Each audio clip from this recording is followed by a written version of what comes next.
The Indiana State Police Department started out in 1921 with 16 men on motorcycles and a directive from the Indiana General Assembly to apprehend motor vehicle thieves. As the facets of our society changed, so did the expectations placed on its police. Today, the department's scope of law enforcement has broadened dramatically. New levels of sophistication have become necessary in the frontline enforcement of Indiana's laws. Every motorist is familiar with routine field enforcement personnel, usually one trooper, one car, looking for a variety of infractions: traffic safety violations, narcotics, firearms, stolen cars, and so on. His most effective tools are his powers of observation, his ability to communicate with his district, and his onboard radar and vast car computers. But this image of the state police trooper parked by the side of the road is two-dimensional. It presents only a fundamental aspect of much broader enforcement efforts. The trooper has the support of a tremendous amount of information and a well-equipped air section. He may have a special talent or be called to assist in special security details or inspection programs. These additional sections round out the field enforcement responsibilities of the Indiana State Police. They give the department a third dimension. Enforcement Division's nerve center is the Operations section located on the third floor of the State Office building. Operations serves as the liaison between headquarters and the field. In the event of an emergency such as the Park Fletcher disaster or a hazardous spill, information comes into headquarters through Operations, who in turn disseminates that information to the appropriate channels and, if necessary, alerts other state agencies of the situation. Operations is capable of contacting and mobilizing state police personnel around the clock. Agencies and carriers notify Operations when a potentially dangerous situation exists, such as the transportation of extremely hazardous materials through the state. Operations has the authority to issue emergency oversize permits, such as in the event of a train derailment. They continuously monitor the State Welfare's Child Protection Hotline to take reports of abused or neglected children, the State Police's Missing Children's Hotline, which keeps a database on missing children, and the Hazardous Materials Hotline, which provides a clearinghouse of information on dangerous substances. When inclement weather strikes during the winter months, 4 different pre-recorded messages are provided to the public which give road conditions throughout the state. These reports identify impassable and closed roads. Operations Center also works with the Department of Highways in rescue efforts of stranded motorists. A blockade system has been designed which utilizes local, county, and state law enforcement agencies across the state. When a roadblock is deemed necessary, the area is plotted on this map. Using those coordinates, cross-references are made in a master logbook which assigns specific roads and intersections to various authorities. This system, overseen by state police operations, can be implemented in a matter of seconds. Fleet safety, with emphasis on loss prevention, is of prime importance to the department. The Operations Center evaluates each accident report to determine if the incident might have been preventable. The statistics compiled here are used to determine the recipients of the Superintendent's Award given to a district for excellence in fleet safety. Each sworn officer works hard to maintain a safe driving record, and as mileage thresholds are reached, Operations Section will respond by issuing award pins to the safe driver based on distance driven without a mishap. A wealth of information outlining the state's prison system is available at a moment's notice should the department be called to assist in an institutional disturbance. Finally, the alarm systems at the governor's home and office are wired directly to the state office building's third floor and monitored 24 hours a day. Most likely, the first responders to a problem in the governor's office would be handled by a security detail, another section of the Indiana State Police Enforcement Division. This special detail is made up of volunteers who dedicate themselves to protecting the governor and his family while they're away from the residence. This detail is trained in such areas as executive dignitary protection tactics, advanced preparation for public appearances, and proper use of the Uzi submachine gun, a school taught by the U.S. Secret Service.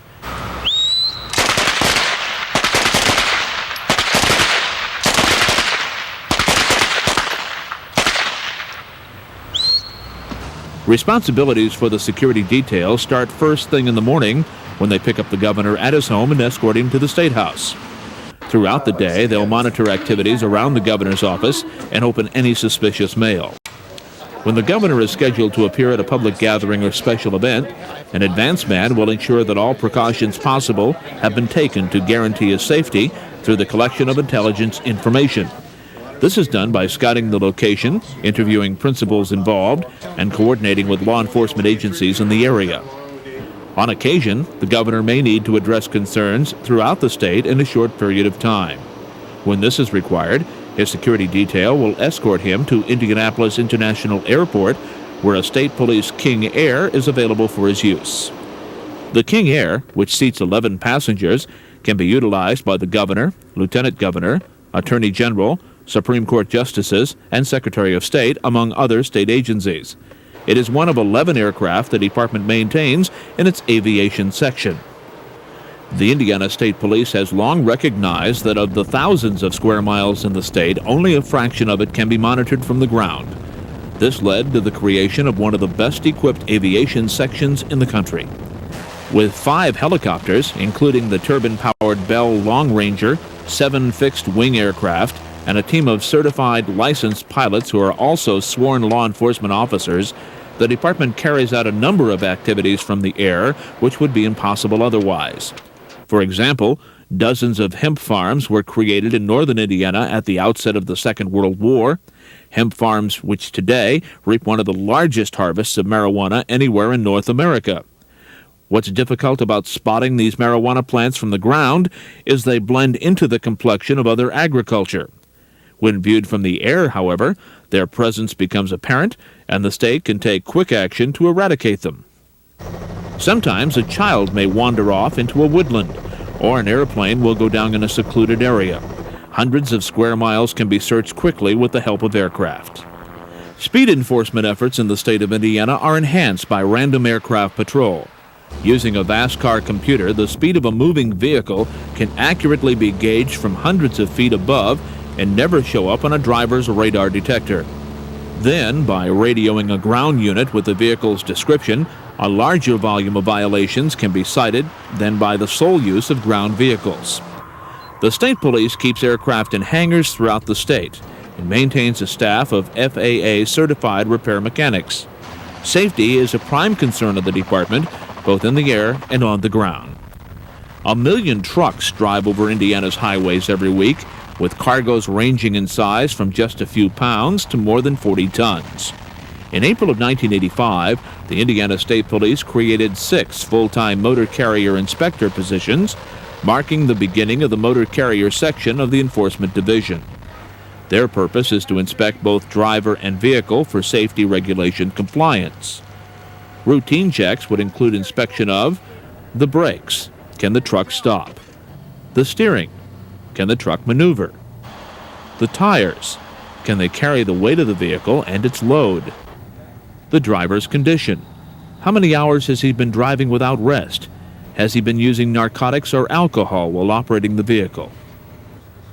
The inspector frequently needs to get into the cargo area itself and make sure the load is properly secured and to see that incompatible loads such as medicine and poison are separated. Today, motor carrier has expanded to over 170 inspectors, both sworn and civilian, who are trained and certified to inspect and take direct action on violations of federal regulations. The motor carrier section conducts seminars with drivers and management of trucking companies.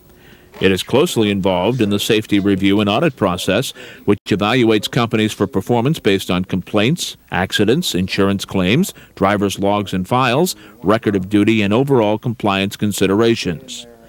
The Enforcement Division is responsible for the inspection of almost 11,000 school buses across the state. Each school bus is inspected annually and subject to spot checks again between January and May. These inspections are mandated by law and check for such things as proper signage and color, working lights, stop arm, emergency exits, first aid kit, no protruding edges in the interior, proper seat stability and material, and other fundamental safety considerations similar to those described earlier for motor carrier inspections.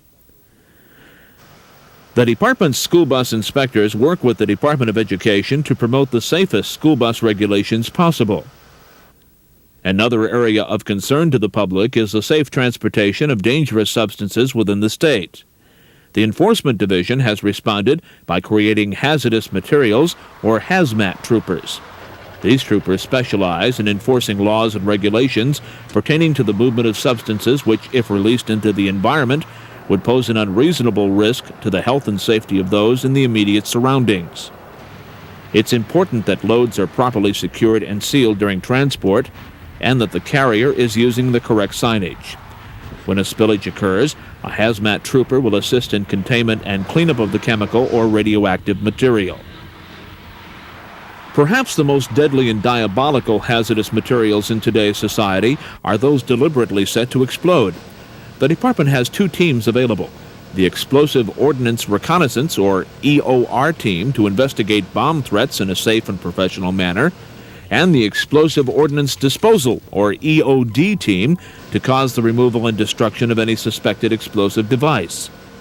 High-risk incidents of a different nature may require the skills of the Emergency Response Team, or ERT. Their specialty is reacting to and resolving situational emergencies involving hostages, barricaded persons, felons, mental subjects, and prison disturbances. The ERT is an elite team made up of volunteers who are experts with firearms, unarmed defense, building entry and clearance techniques, rappelling, field search tactics, and emergency first aid. They might also be called upon to respond to special surveillance activities, rescue missions, and VIP protection.